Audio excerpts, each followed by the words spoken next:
wabarakatuh.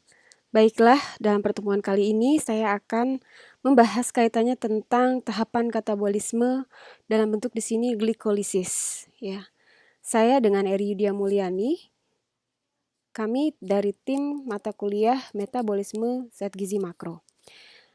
Sebagaimana kita ketahui bahwa katabolisme artinya di sini adalah pemecahan, ya.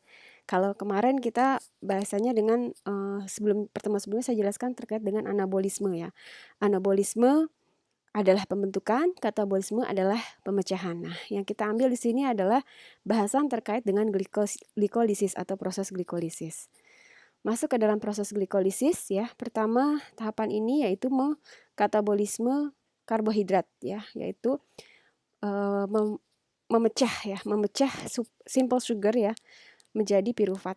Nah, ini prosesnya anaerobik, ya, berarti dia tidak membutuhkan oksigen. Nah, semua kehidupan ini menggunakan proses ini, ya. Jadi ini bentuknya seperti ini, ya, menggunakan satu glukosa menghasilkan ada 2 ADP, 2 ATP, 2 NAD+, ya, 2 PO4, dan di sini ada beberapa 10 enzim yang berbeda yang berkaitan dengan ini. Apa yang dihasilkan ATP, ya, di sini ada proses glikolisis dia menghasilkan 2 ATP, 2 NADH, ya. Atau di sini dari 2 ATP, ya, 2 NADH dirubah menjadi ATP, dari 2 NADH dirubah menjadi ATP, mendapatkan 5 ATP. Ini dalam proses glikolisis. Sehingga masuk ke dalam produksi glukosa, ya, dari masing-masing proses dari glikolisis asam pirufat, ya, satu koenzim A, siklus asam sitrat dia menghasilkan seluruhnya 32 ATP. Nah, ini energi, ya, berkisar antara 30 sampai 30 ATP, ya. Jadi sebelumnya telah saya jelaskan kaitannya dengan proses glikolisis di mana glukosa dirubah menjadi asam pirufat, ya, menghasilkan 2 ATP. Kemudian ada 2 NADH. Nah, 2 NADH ini bisa dirubah menjadi ATP, tadi menghasilkan 5, ya. Ketika dia masuk ke oxidative phosphorylation, ya. Kemudian dia masuk ke asetil koenzim A, masuk ke jalur mitokondria dan menghasilkan 2 GTP. Nah, bagaimana kontrol yang ada di dalam siklus asam sitrat, ya? Beberapa rute dia mengontrol siklus, ya, itu insufisien oksigen. Jadi dia juga mengurangi energi, ya, penggunaan energi dikarenakan bisa membangun ATP dan NADH-nya ini terhambat, ya. Di sini konversinya, ya, dari sitrat, ya, dan beberapa intermediate step dalam siklus, ya. Dikeluarkan ADP dengan menstimulasi banyak step, ya, untuk membuat sesuatu yang lebih cepat. Reaksi glikolisis, ya, terjadi di sini, ya, dari glukosa 6-fosfat, kemudian ini bolak-balik ada menjadi fruktosa 6-fosfat dan yang membentuk fruktosa 1,6 di P, ya. Jadi di sini ada gliseraldehid dan diksohidroksiaseton, ya. Nah, reaksi glikolisis ini menghasilkan 3 karbon, ya. Stage-nya ada double dis since 2 pirufat armed. Jadi ada 2 yang pirufat yang dibentuk di sini, ya. Ada 2. Tadi kan dari proses glikolisis tadi kan membentuk 2 ATP, ya. Nah, ini ATP 1, yang kemudian di sini ATP yang kedua. Kemudian sebagaimana ketahui, ya, di sini ada 2 asam pirufat yang kemudian masuk ke dalam siklus asam sitrat untuk menghasilkan energi yang lebih, gitu, ya. Secara keseluruhan glikosisnya seperti ini, ya, yang melibatkan ada 10 enzim, ya, 10 enzim. Nah, ini kita tahu di sini proses regulasi dari 3 enzim yang terlibat, ya. Yang pertama di sini ada heksokinase, ya. Dia inhibit, ya, diinhibit oleh glukosa 6-fosfat fosfofruktokinase, ya. Nah, di sini ada ATP dan sitrat, dan pirufat kinase, ya, inhibited by ATP. Nah, ini kita lihat dari glukos.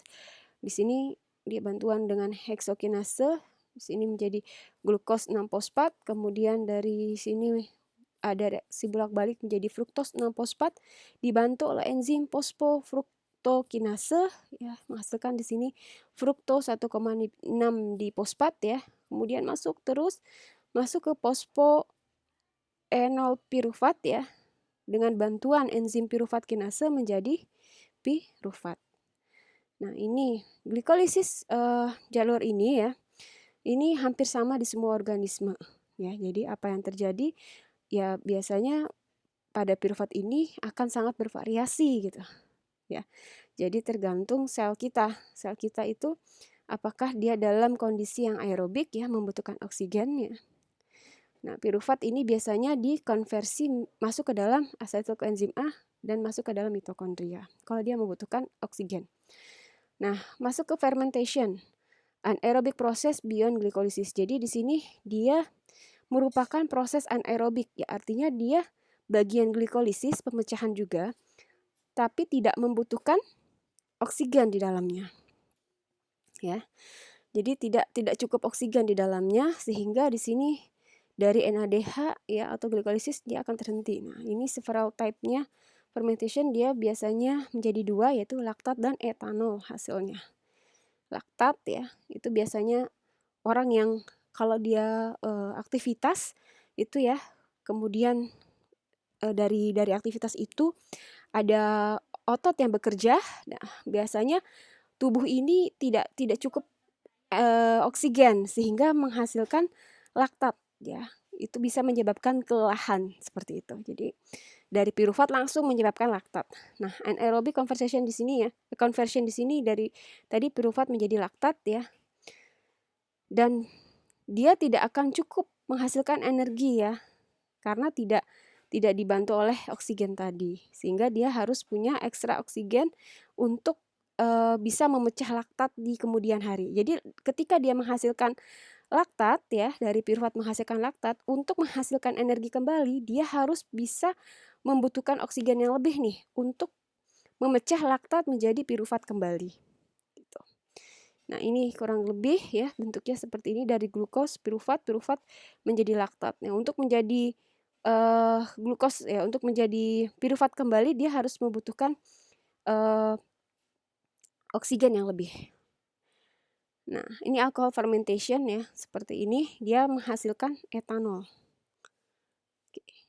Nah, masuk ke dalam siklus asam sitrat ya, final stage dari metabolisme karbohidrat, fat dan amino acid. Jadi dia adalah tahapan terakhir dari ketiga bentuk zat gizi makro, baik dari karbohidrat, lemak, dan asam amino atau protein ya, bentuk yang paling kecil. Ada oxidative cycle ya, requires dia artinya di sini dia ada oksigen ya, secara aerobik ya, dan dia disebutkan dengan siklus Krebs ya.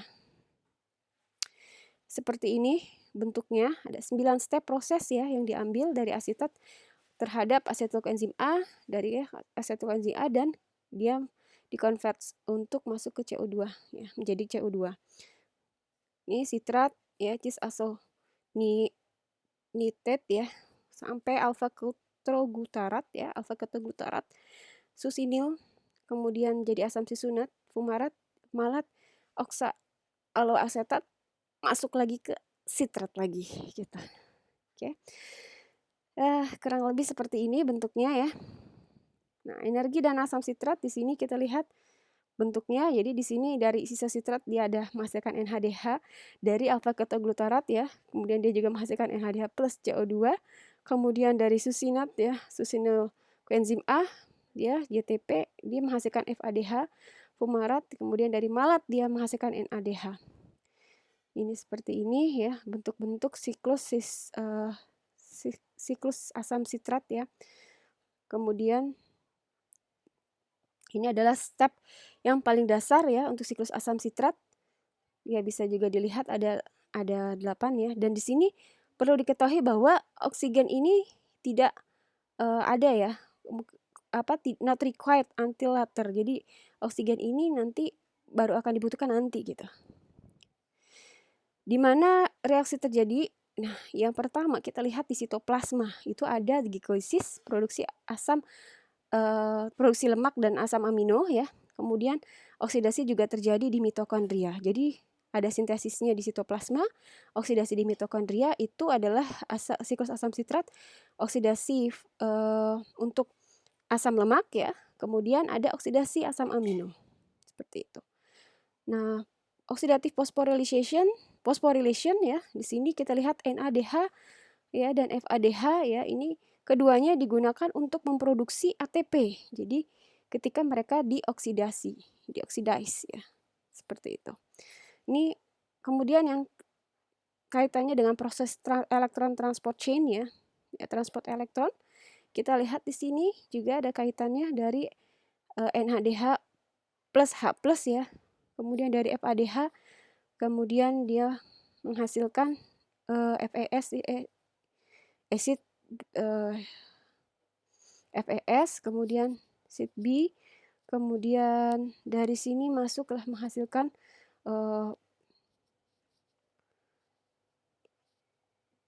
ATP ya, untuk massa ATP di mana di sini digunakan.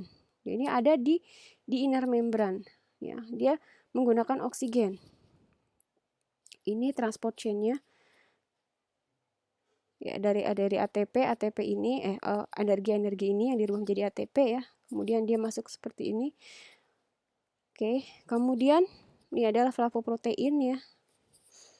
FAS tadi yang disebutkan protein tadi, dan porsi ini biasanya prosesnya ya sangat bertanggung jawab terhadap oksidasi terhadap NADH dan menjadi NAD+ ya. Jadi di sini resultnya dia menghasilkan H+ ya untuk membangun masuk ke dalam intermembran yang space intermembran untuk masuk ke dalam mitokondria. Fase ini dia memang harus membutuhkan oksigen ya. Nah, ini adalah sintesa dari ATP dan F1 kompleks. Dia outer mitochondrial membran dan ini yang di dalamnya. Di dalamnya ini dia membutuhkan oksigen untuk masuk ke transport elektron tadi ya, menghasilkan ATP ya. Nih. Sintesa ATP di sini step yang terdiri dari H+ transport dan F1 even ya, di sini mengubah ya. Jadi H transport ini mengubah H+ dan ini dari F1 even ini dia menghasilkan ATP. Jadi ini seperti itu. Kurang lebih mohon maaf ya dari pertemuan ini. Wabillahi taufiq wal hidayah. Wassalamualaikum warahmatullahi wabarakatuh.